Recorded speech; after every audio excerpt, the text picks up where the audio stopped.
Welcome everyone to the second half of today SOFIA school session. For this second half, we will complement this morning's session of observational data with a theoretical background talk. So for this, we welcome Professor Gary Ferland from the University of Kentucky, that he focuses in atomic and molecular physics, and he will talk to us about his simulations and spectral lines. So thank you, Professor Ferland, and I leave it to you. Well, thank you very much. It's a wonderful meeting, and this is a wonderful way to have meetings. So long ago, I was a postdoc at Cambridge, and I was hired to work on quasars. And quasars are at the edge of the universe, and we can't see what's going on. And the first thing I had to do was write a spectral synthesis code. It was named after the East Anglian weather. It's cloudy over there a lot. But then it soon was discovered that one of the central inner parts that make a quasar the way it is there's a molecular cloud down there. And so I decided I needed to learn about what happens when you irradiate a molecular cloud with ionizing radiation. And I also realized best way to understand that might be to understand, say, the Orion Nebula. So that's a bunch of, one O star in particular, ionizing a great big molecular cloud. And so that began this whole saga of trying to understand molecular clouds and their associated emission line regions, which actually, I think, I would argue, is what this workshop is all about. So this is an image, the late Lisa Townsley's image, where she combined infrared dust in pink with X-ray emission, showing the nearest starburst, 30 Doradus, is the biggest starburst in the local group. And this thing looks, kind of amazing and complicated, but it's actually not. If you look at it the right way, it's actually something that's pretty simple. So the overview of my talk is the tools exist to compute the spectrum if you know what you want to compute. So there's several simulation codes that can give you an emission line spectrum. So the one I wrote is called Cloudy, and it is designed to understand everything you see in this picture: the X-rays, the dust emission, the cool gas, and the molecular emission all at one time. But to do that, you can set up a cloudy calculation, or you can set up a mappings. I'm probably leaving out, I don't want to start naming all the codes. There are lots of codes out there. You could set up a simulation, but you need to understand what it is you want to simulate. And so you need to know what the question is before you can figure out the answer. So that's what I'm going to be talking about. And the idea here is that this is very, very simple, and nature only knows how to do a few tricks. And if you understand what those tricks are, then what you can do is be pretty simple too. So this is what's known as the cooling function. So at one time, this was kind of cutting edge astrophysics, trying to compute this. So what this shows is a range of kinetic temperatures and a calculation showing the rate at which thermal energy in the gas, that's the energy of motions of the gas, is converted into light that then escapes. So this is the rate that the gas at this temperature actually loses its heat. Now, the gas is isolated, and so you can't lose heat by conduction or convection. The way a gas in a cloud out there in space loses heat is the collisions between particles in the gas cause internal excitations of electrons or different levels of atoms inside the gas, and that excitation removes kinetic energy from the thermal gas, and then that emits a photon, so that then escapes. So it's said to be cooling. And this workshop is on cooling lines. So this shows the sum of all the cooling that happens from all the different lines that you compute from different different species or ions, molecules, continuum processes. So if you talk about a gas having a certain temperature, if the gas is 100 Kelvin or 10 to the 8th Kelvin, what you're doing is you're specifying a heating rate. So this horizontal line is the heating rate, and you see that this heating rate equals the cooling function at three different places. So those are three possible temperatures where the gas can be in equilibrium. They're not all stable. So the way you answer this question, if you're in this point here, if you were to perturb the gas, say make it a little bit too cold, well, the heating rate is still high, but the cooling has gone down. You made it cold. Now there's more heating than cooling, so it'll heat back up. This is that's stable. This is unstable if you put the gas here, and if you make it a little bit too cold, well, the cooling is much, much more than the heating, so it'll get colder still. So what happens, so any positive slope is unstable, a negative slope is stable. So this gas is all stable. Gas in here will jump over to this other phase. And so it's a phase transition that can occur from here to here. So if you were heating it, so the history of a gas is different if it's heating up or cooling. So if it's heating up, you get up to this point, this is all stable. And then the next stable solution is over here. And then it would jump around. So you would have these phase transitions where the gas is jumping around. And these are then the stable phases for this particular cooling function. So this is what we call a molecular cloud, a PDR or an XDR. This is what we call an H2 region, and this was what we'll soon call the hot bubble. This is the X-ray emitting hot bubble. There's a very perfectly valid phase that's over here. That's people have been predicting this phase for a very long time. So this would emit mainly in the XUV, so it'd be below at 10,000 angstroms. So it may be that there are actually clouds here if we just don't detect them. They predominantly would emit in regions where we can't observe because of the opacity of the interstellar medium. We can't see beyond the nearest stars at wavelengths shorter than 912 angstroms. So there's these different phases, and this is the anatomy of the simplest possible H2 region. So you have a star cluster with blowing stellar winds, and then the mechanical energy of the winds is converted into thermal energy, and that's up at that very hot phase, 10 million degrees or so typically. Then the next phase on that diagram was the H2 region phase, the 10,000 degree phase. So that would be this blue layer like that. And so it's sort of a giant onion that we're looking at. So the original diagrams showing this were done really in the early 1970s. And they really did emphasize the analogy with an onion with the different peels. The next would come, in this layer, the radiation, the ionizing radiation would be absorbed by the gas and then get to the next layer down.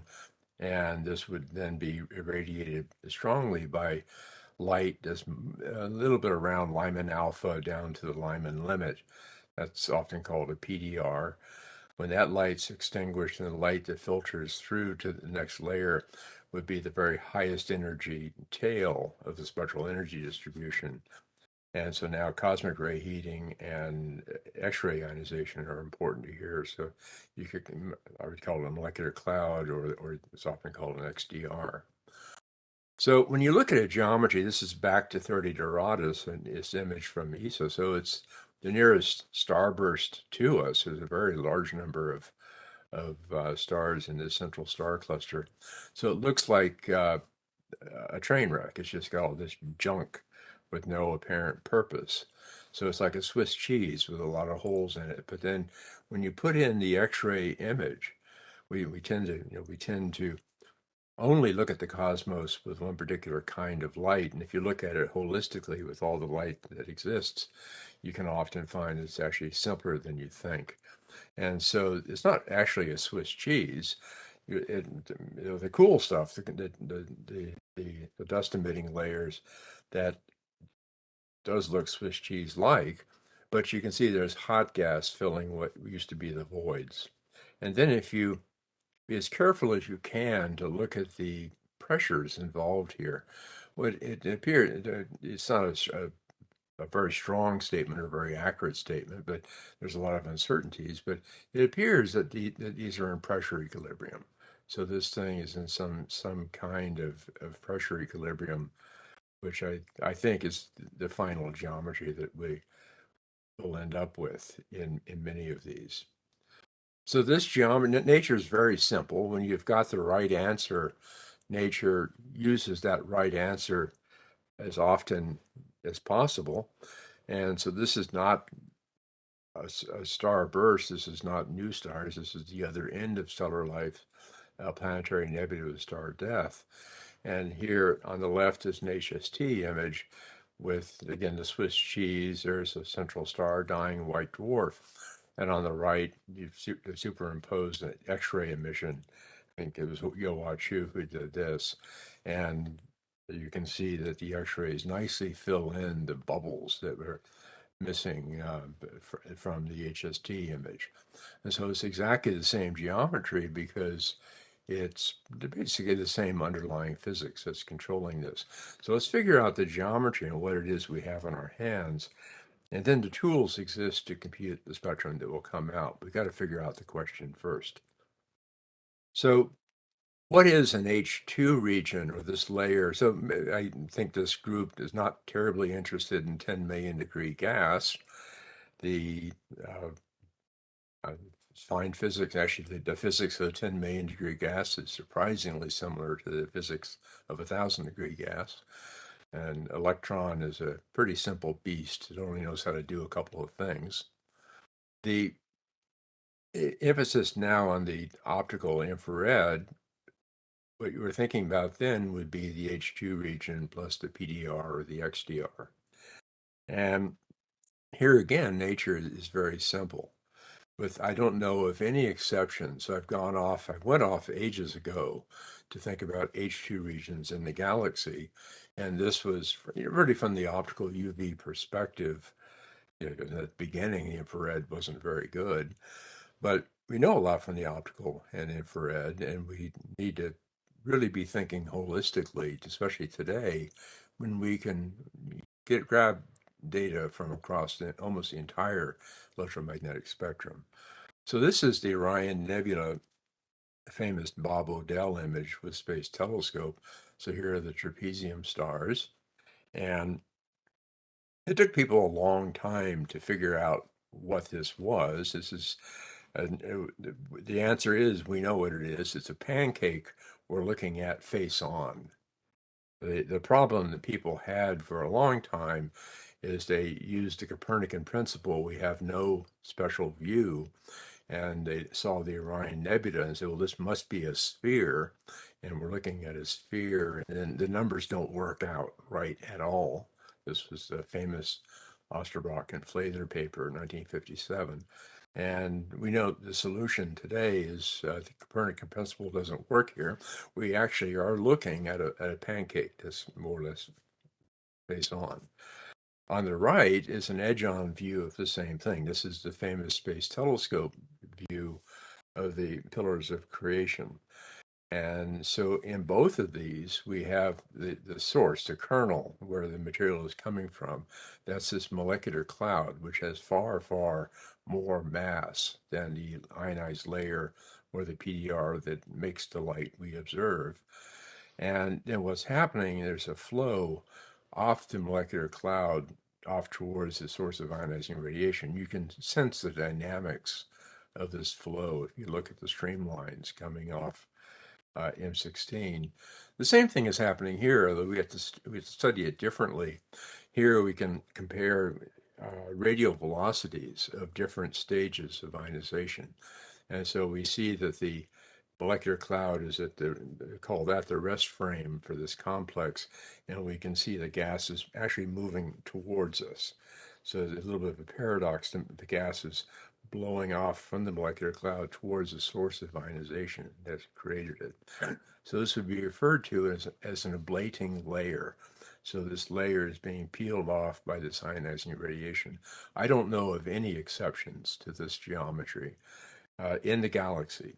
So where we can actually see what's going on. Then the job here is to take the SED, so that the central powerhouse in this problem is going to be the stellar or black hole SED. This particular image is from the Osterbrock textbook and shows an SED from an AGN. So it's the Sanders et al. SED from a generic starburst from a famous paper some time ago. And so this shows the entire SED. This part is unobservable because of the opacity of the ISM. Well, we can't observe below the Lyman limit. We can observe again in the X-rays. This is the radiation field that would create the PDR, what's called properly called the Balmer continuum. That's the optical part of the spectral energy distribution. Then we get out into the infrared. And what's happening in all these environments is this light is interacting with nearby matter, and it's fluorescing just like gas in a fluorescent lamp. So the light photoionizes, Compton recoils. It does a lot of things it can do when it strikes the light, when the light strikes the gas, and we can write them down. So if you take just make a list of all the fundamental processes that activate and just go through this full list and go down, what is the cross section for this? And tabulate that. So this spectral simulation code that I've been working on, it's called Cloudy. It's out there it's open source. If you get the current version, the 22.02 will be released tonight.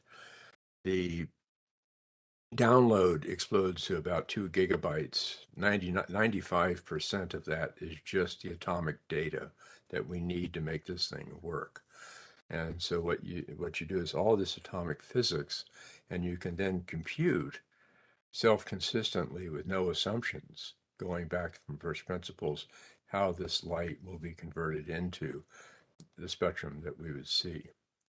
So this is a cloudy simulation of Orion's layers. So the layers, in the simplest case, if you ask nature what's going on, nature will tell you, well, we've got the ionizing radiation hitting the gas, that makes an H plus layer. And then that ionizing radiation is extinguished, and then that hydrogen recombines, so then you have an atomic layer, an H naught layer. And okay, adventure with supers and subscripts, get it right eventually. And then finally, when the part of the Balmer continuum that shields that blocks from the formation of molecular hydrogen, this would mainly be the Lyman-Werner bands down below Lyman alpha. Molecular hydrogen forms. So you have layers of hydrogen in 3 different forms. They emit in different regions of the spectrum, and so different technologies at different times were used to study each of these, so they have different names. So the H plus layer emits in the optical UV a lot. It also makes a lot of infrared emission. So that's the H2 layer. The H naught layer doesn't emit a lot of optical light, but it makes near and mid-infrared light. So that's sometimes called the PDR. And then the fully molecular gas is heated by cosmic rays. The transmitted high energy continuum and by time dependent effects are very important and can be called a molecular cloud or an XDR. So what happens, you start with the best SED you can get, that's this, do all that atomic data, and then what comes out is this. So that has a host of predictions that you can compare with what you see. So this is the the Orion H2 region. So this is this pancake seen face on. This is the spectrum of Orion in the optical UV. So this is from the Osterbrock textbook. The next figure shows the super simple geometry in the lower left with the star cluster and these layers of an onion around it. Now the onion's a 1D sphere. That's very simple, but it's good enough for just thinking about what's going on. And so this is mechanical energy making this, and this is the part of the SED, this H plus layer here in the dark blue. That's this unseen, unseeable part of the SED in this region here. That, unfortunately, is the peak of most SEDs. So a star cluster, a new star cluster will peak in here, and AGN peaks in here. So it's a pity we can't observe it and never will observe it. So that's most of the emission, and that's reprocessed into making light from the so-called well, has many names, the H plus layer. That is the most luminous thing here. The second most luminous thing in this geometry will be the PDR, because that's what comes from the high energy tail of the Balmer continuum. So that's the light between the Lyman limit at 912 angstroms and 1200, 1400 angstroms, something like that, the light around Lyman alpha. So it's able to ionize carbon. Is the atomic process that defines this region. And so this is not as much light as the ionizing radiation field because it's very narrow. And for many SED, there's strong evidence that the SED actually goes up and peaks in here. So this is going to be the second brightest layer. And then so this will be the brightest and the next brightest. The rule of thumb is each of these layers is about 10 times fainter than the previous layer. And finally, if you have an XDR, X-ray dissociation region, it's illuminated, it's ionized by the high energy tail, which is kind of the faintest part. You can see it's down by 1 or 2 decks below the peak. We don't know where the peak is here, but the suspicion is up here. So those are these 3 layers. And if you think about this from a holistic perspective, if you had some kind of universal telescope, the brightest of these would be the emission from the H plus layer, the PDR emission would be next, and then the XDR would be the faintest. So this is the reconstructed, this is from the Osterbrock textbook. This is a radio observation in CO isotope showing what's usually called the integral sign. This is the sword of Orion like that. And this zooms into the HST image that we see from the Earth. And then the lower part is the Earth down here, and this is the geometry we're looking through. So this has clipped off this foreground material here, but there's thought to be a bubble of very hot gas around the star cluster. Most of this light that we see here is on this from this layer here, and then the successive layers are behind it. So we spent a lot of time studying 2 H2 regions in detail. Orion was the first we did, and it was fun. I'd never looked at anything I could see with my naked eye while walking the dog, so that was an exciting thing to look up at the sky. I'm thinking about that. And the next one we did was the M17 layer. Put a lot of work into this. Now, what was very special about both these layers is the presence of this atomic layer that's on the line of sight to this hot gas. So that means that you can use in the radio, you can do Zeeman circular polarization measurements, and you can measure the magnetic field in these regions. We're not gaming here. We can actually measure the line of sight magnetic field here. So what the trick is, you use the hot gas as a brems source. It passes through these successive layers. When it passes through the H naught layer, you pick up 21 centimeter absorption. And so 21 centimeters, a single unpaired electron has left and right circular polarization. And you can figure out, you can just measure, to great precision. You can make maps of the magnetic field in this region here. And that, unfortunately, was a message that nobody wanted to hear. And that is that the region is magnetically controlled. The best you could hope for is equipartition, a rough equipartition. There's some regions where you find that, but there are other regions where this part of the gas, the equation of state was dominated by the molecular field. So the whole saying in particle physics, who ordered that? That's not the message you want to hear, because magnetic fields can make things very, very complicated. So this is the big study we did with Eric Pellegrini's thesis with Jack Baldwin on M17. So in the case of M17, we can't directly see the star cluster. It's a big star cluster, much bigger than Orion. And this whole geometry is much larger than Orion. On this scale, Orion would fit in this region right here. So we can't see the star cluster directly. Jack Baldwin pointed a 4-meter telescope at it and was able to peer through all this dust and was actually able to measure the star cluster despite 10 magnitudes of extinction. Then there's the H plus layer. Now we can see in the infrared some tracers of it. And then there's this H naught layer here. This is where the magnetic field can be measured. The magnetic field, and then there's the molecular cloud out here. There are no very simple, easy to interpret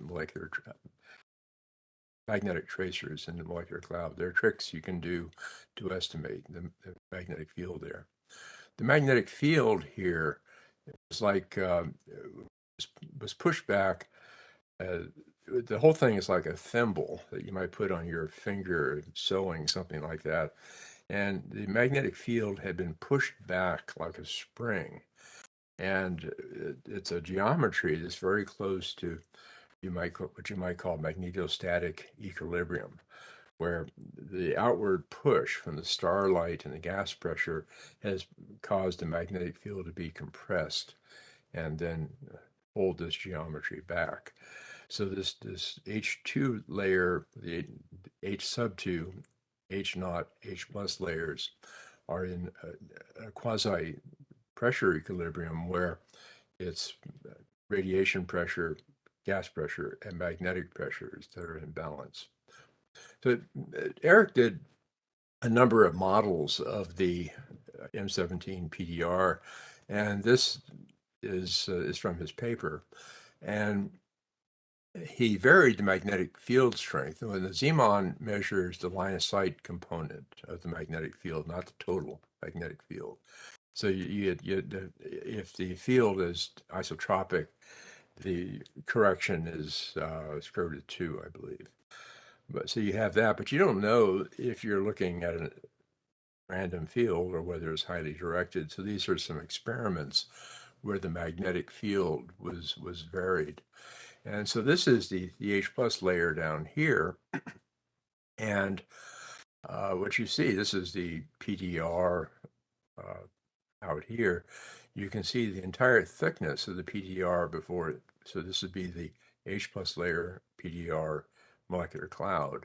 You can see that the entire geometry varies dramatically as you vary the magnetic field. So cloudy has a constant pressure option, which includes all pressure terms. So that would include the turbulent pressure term and also the magnetic field pressure term. So we argued, this is from a review paper from an IU symposium I did, that what had happened here is the original molecular cloud, and this is based on observations, you wouldn't guess that the field would be disorganized.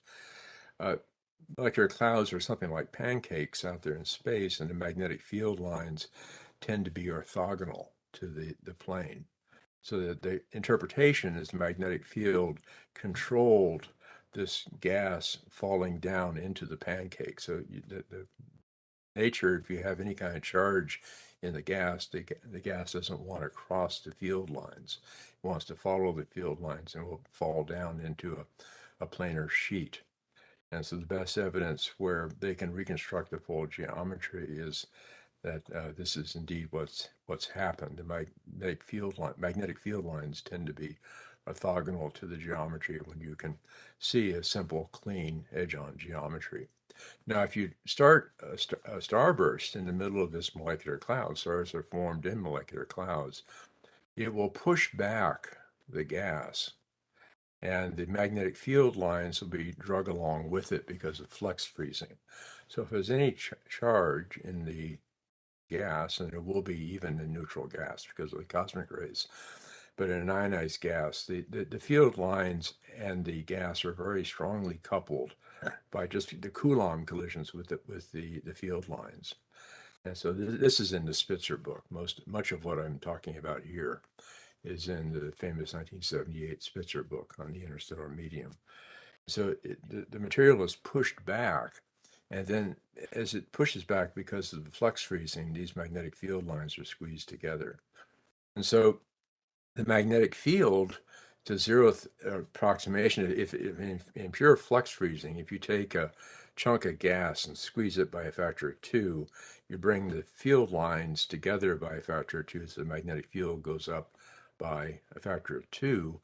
And in the simplest case that would choke a person who knew what they were doing, in the simplest case, you would say, well, the magnetic pressure is roughly b squared over 8 pi, and that does work out kind of.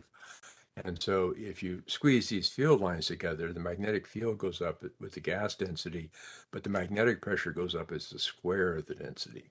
So it's inevitable. So if you squeeze the gas together, make it twice as compressed, the gas pressure goes up by a factor of 2, but the magnetic pressure goes up by a factor of 4. So this will eventually be stopped by the magnetic field when the magnetic field reaches magnetostatic equilibrium. And so we think that's the geometry that we see out there in most cases. So this is Will Henney's image showing OMC1. So this is, normally we see this rotated 90 degrees.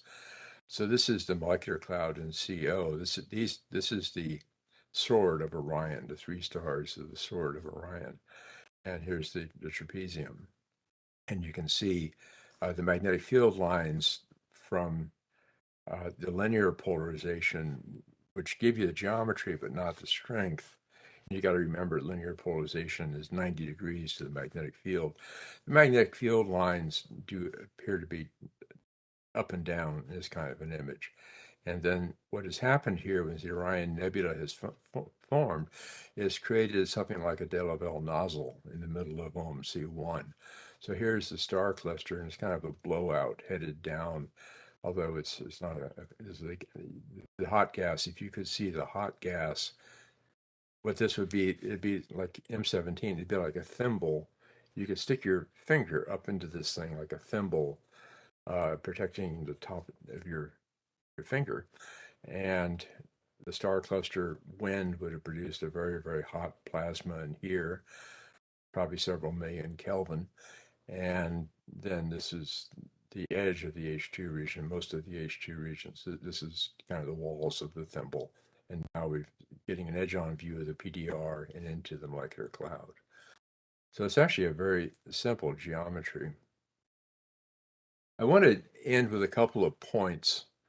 So I went off and I wasted decades of my life. I spent a very enjoyable, a very enjoyable several decades of my life delving down into this. And I came to it from an extragalactic perspective. And I had the good fortune to have the office next door to Martin Rees for several years. And I knew exactly how Martin would attack this problem. And I tried to copy Martin as closely as I could. And so you want to ask the big questions. And one of Martin's favorite favorite sayings that in astronomy we'll never figure out the weather. The best we can do is to figure out the climate. So make sure you're not trying to predict the weather. So let's think about climate. So in the climate, then this is actually a very simple geometry. This is a thing in magnetostatic equilibrium with hot gas pressure, radiation pressure pushing out immediate gas pressure, and then finally the magnetic field becomes the anchor to the whole thing. Now, from that perspective, I have this is now I have decided I'm going to become a bemused person, not a old curmudgeon as I get older. But as I look at numbers of papers coming out today, there are two things that are being discussed a lot in the active literature, which, if you look at the galaxy, you don't see these things at play at all. There's two geometries that you could think about. So this is a figure this is the figure 2.6 from the Osterbach textbook. And it shows starlight coming. This shows the ionization equilibrium. I think it's actually a planetary nebula, but the physics is all the same. And it shows starlight coming in from the left. And then it shows successive layers of ionization until you get to the hydrogen ionization front. And this shows different layers of ionization of oxygen. So this is what is called a radiation-bounded nebula. This is also the same thing. That means that the outer edge of this H plus layer is determined by the extinction of all the ionizing radiation field. And so there's actually a lot more gas down here. And this is, in fact, the reservoir that makes the ionized gas we see. But you can make in a computer model, you can truncate this cloud, say here in the middle. So if you put the back edge of the cloud, say right at this point where the cursor is, the geometry would be said to be matter bounded. The matter has ended. And I've seen a paper coming out maybe once a month, twice a month, where people are trying to figure out whether extragalactic sources are matter bounded or radiation bounded. No one has ever seen a matter bounded H2 region in the galaxy. That would have a spectrum that would be completely, totally weird. If they saw that spectrum, they'd write a letter to science and say, look what I found here.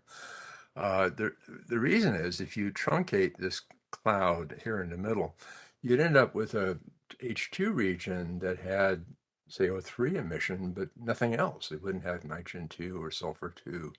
It wouldn't have O1. And so from the spectroscopy, the acid test here, do you have the neutral oxygen emission? So that has to come from this, the edge of this layer for several reasons. Neutral oxygen is coupled to hydrogen by charge transfer. And so all H2 regions, they can be very dogmatic. You'd be very careful in astronomy, never say all, because it's a mighty big universe. But I don't know of any H2 regions in the galaxy where you would apply anything but a radiation-bounded nebula where there's an ionization front. And the reason, if you ask nature, not computer models, what's going on, the reason is that this is the H2 region is an ablating layer on the surface of the molecular cloud. The reservoir is this molecular cloud, which has most of the mass. And what's happening is the gas is ablating off the surface as ionizing radiation strikes it. So this is the source, and the gas is moving out like that. So this is the time-dependent solution is what's called a D-critical ionization front. And so we do have a mode in Cloudy where we can compute that dynamics, but although its effects are not very important. So all galactic H2 regions are radiation bounded. The second thing is there's even more of an industry going on figuring out the leakage factor for starbursts. And the leakage factor, what this means is you figure out where your star cluster is. The leakage factor is the amount of starlight that would somehow get out into the universe without ionizing the cloud. And in every geometry I know of, that leakage factor is 0 because there's just so much junk in this vicinity of the star cluster. The star cluster is brand new. The O stars don't live very long. And if you figure out their typical transverse speeds during an O star lifetime, they can't get out of this molecular environment. They're trapped very close to this molecular cloud, which is why most O stars have an H2 region somewhere nearby. And this is just a lot of junk here. It doesn't take very much material to absorb the ionizing radiation and absorb it out. And the assumption, this is really hardcore baked in to the fundamental calibration of the O stars. If you trace this all the way back to where the luminosity calibration of the O stars comes from, it comes from radio astronomers, single dish radio astronomers long ago, when they used to have single dish radio telescopes, could measure the total free emission luminosity. And they converted it into something they called an emission measure. They could measure the total luminosity and free emission, and then they knew that was mostly ionized hydrogen, and then they could figure out the luminosity of the O star that produced that. So there are basic tables that were derived from these single dish brems observations of H2 regions around O stars. And those calibrations, the fundamental calibrations, assumed that the H2 region was radiation bounded and that the covering leakage factor was 0 because they assumed to calibrate the O stars, they assumed that all the O star luminosity went into nebular emission. So if leakage factors or matter bounded geometries happen, then the whole O star calibration is wrong. I don't think anybody thinks that's at play. Well, enough with the editorializing. We want just to leave behind Lisa's beautiful image. Now, we lost Lisa about a year ago, as she will be missed. And this, first of all, it's a beautiful piece of art. You could almost have this framed and placed in your living room coffee table to impress your friends or to receive inspiration. So I love this image. And this is a beautiful statement of two things, that with the apparent complexity. So the reason this is art is looks breathtakingly complex, but at the same time, breathtaking simplicity. So this thing is almost certainly in magnetostatic equilibrium. Already, Authority Doradus is so far, we can't measure the magnetic field, so we don't know that for sure, but it would be pretty surprising. So I want to leave you with that, and we have a little bit of time for questions, I think. So thank you very much. It's been fun. Thank you, Professor Ferland, for this wonderful talk. So we have several minutes for questions. So you can raise your hand or you can write your question. I think BG has a question. Go ahead. Yeah, Gary, I just want to comment or ask you about your matter-bounded or the lack of matter-bounded H2 regions. So do you think that's a matter of evolutionary timescale such that once you matter-bound something, it just dissipates so fast that you can't detect it? Or do you really think it's that all O stars run out before they can eat up their natal cloud? Well, the molecular cloud is really big compared to the H2 region in terms of mass.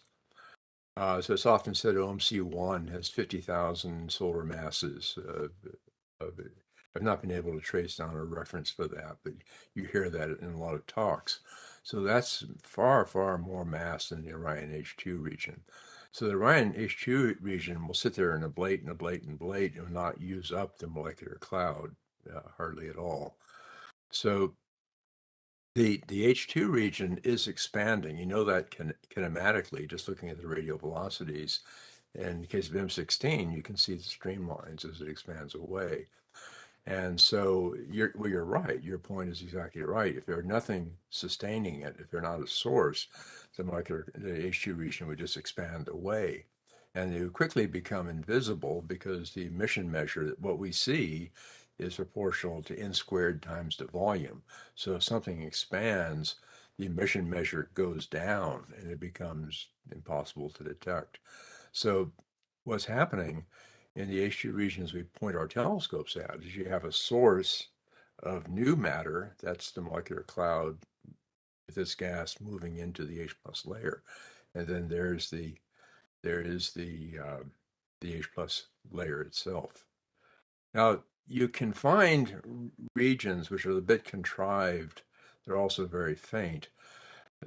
Roughly speaking, half the O stars in the galaxy are runaway O stars. So they're thought to have been part of a binary system at one time.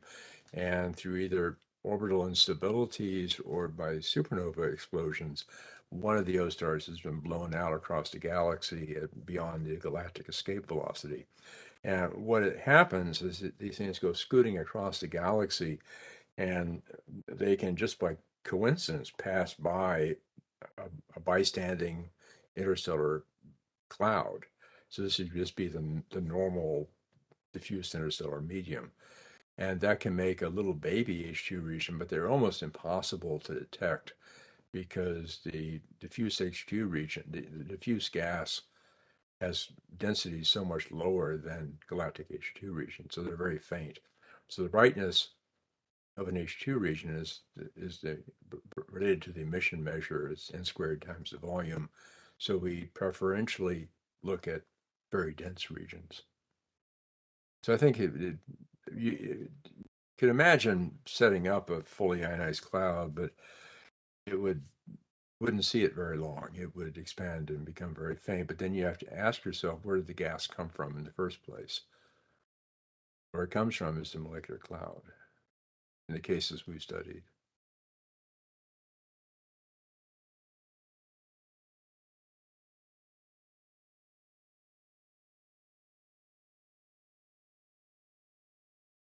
Any more questions? Okay, we have one from Pablo. How important can be the effect of ISM clumpiness on the predictions from cloudy models, which have very detailed microphysics, but rather simple geometry, in comparison with other models with more simple physics, but that put more emphasis on a more realistic view of the ISM, for instance, represented like clump ensembles. Okay, what we want is a true simulation of everything, and we can't do that yet. Our computers aren't there yet, and the treatment of clumps. First, okay, there's a lot to say here. So a clump is a dense gas surrounded by lower density gas. And so there's a way in cloudy, you can have a density profile you specify in a table or a simple function like a sine wave. So you can actually compute the raising density and lowering density. You can go ahead and do that. And what you would find is what you expect. And when the gas is very dense, it's very bright, but the ionization is lower and the temperature is lower. And then when the gas is very low density, the temperature goes up a lot and the ionization goes up. But the emission goes down because the emission goes down as density squared. And so then if you integrate over that geometry, what you see is the spectrum of the dense region. You don't notice. It would have to be a very contrived geometry to get the low density component to be as emissive as the dense component. So you can just figure out, what's the filling factor, you would have to have, it would be almost a conspiracy to get it to work out that these two regions compute contribute equally to a spectrum. And if you try anything, say the bar in Orion, if you take those clumps, and we've done that, basically, if you look at a tracer that's only in the dense region or the low density region, then that's what you notice. But if you're looking at, say, carbon-2 emission from a region, because the emission goes as n squared v, it's the dense region is what you're going to detect. The low density region is going to be too faint. And I mean, you can do the work and you can show that, but you could also just do that with pencil and paper. You can just figure out the emission measure. So that's not really been an emphasis, getting the microphysics right. The grand challenge, of course, is to do everything correctly. The problem with a calculation, it's not because we're dumb or we're lazy. There's a problem here. A simulation like Cloudy requires everything be done simultaneously. You can't get the ionization until you know the electron fraction. You can't get those until you know the temperature. You can't get the temperature until you know the electron fraction. It's all has to be done simultaneously. So it's not something that can be made parallel, because they have to all be done simultaneously at the same time. And so doing the microphysics is not a problem that can be parallelized. And so you go into that quite a bit, and I'd love to hear your thoughts. The problem is that the microphysics will probably always be on a single processor. We've tried GPUs, but you put the problem on a GPU and try to farm it out to different components, that actually slows things down by order of magnitude, because there's so much atomic data that has to go back and forth. The memory speeds are what kills you. And so the microphysics will probably, unless there's a dramatic change in the architecture of computers, the microphysics will be sort of a scalar problem that has to be done on single processors. And it's hard to imagine exactly what would happen, what you'd have to do to get this into the very large hierarchical kind of architecture you'd need for a computer that's going to do all the dynamics. But that is clearly where the solution is. So if you come back years from now, what you want is the right answer, and what you want is what nature did. And nature isn't using subgrid physics. Nature isn't affecting the hydro. Now, we've done papers on the hydro. I can point you to several of them. What you want is the true simulation, and I expect eventually someday somebody will figure out how to do that without compromise and get the same answer nature did. So the short answer is, if you look at the details of the clumping, I don't think that's terribly important. If you just do a pencil and paper, or if you just do it numerically. So it's not really been a super high emphasis as much as doing the microphysics right.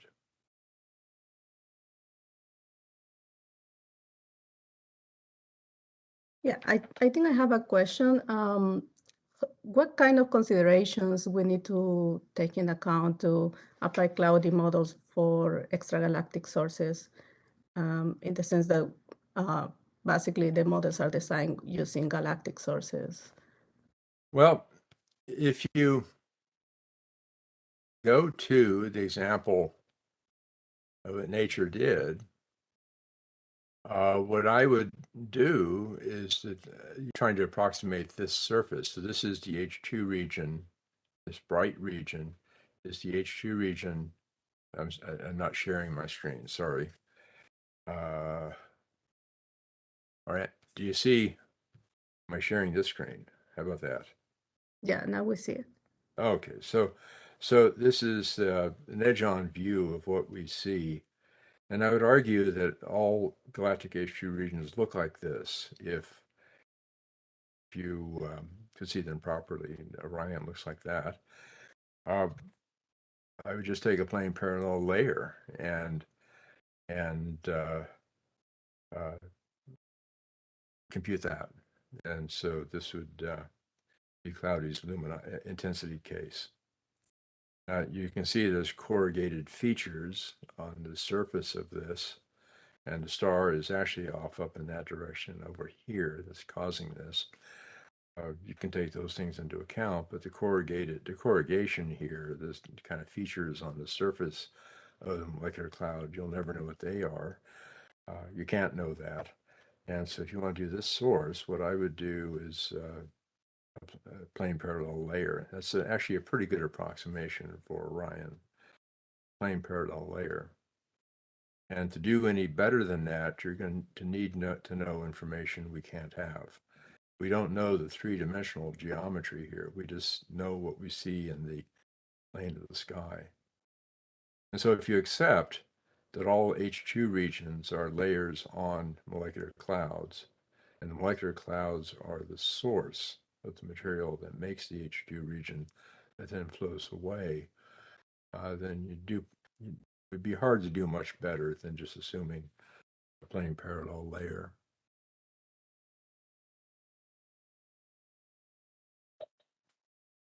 Okay. We have another question from Tom.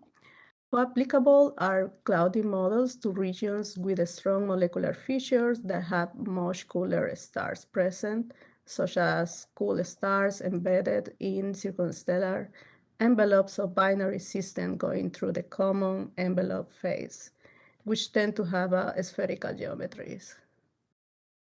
Well, okay, there's two things. Cloudy includes the full radiation field from 10 meters, I think, up to 100 MeV.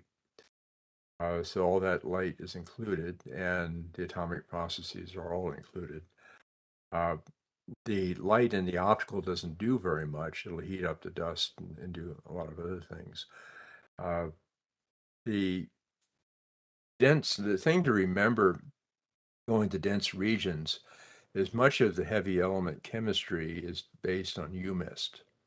And those chemical databases are based on what are called binary collisions. So two things collide and do something else. So it's usually two things colliding, a reaction, and then one, two, or three things coming out. It's a typical chemical reaction.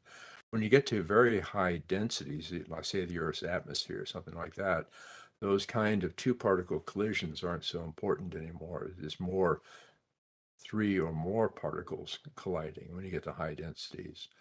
And so in that case, you get to high densities, frequently people take a very different approach to doing the chemistry. They would assume a minimum energy thermodynamic equilibrium approach to the chemistry. So you see this in a lot of the exoplanet atmosphere literature. So that's become kind of the standard way of doing exoplanet molecules. So chemistry is based on, cloudy is based on UMIST for the heavy elements. For the hydrogen chemistry, the elementary chemistry, we do that ourselves. And all this is basically derived for the interstellar medium. And that's not going to apply when you go to very, very high densities. A very different approach would be needed.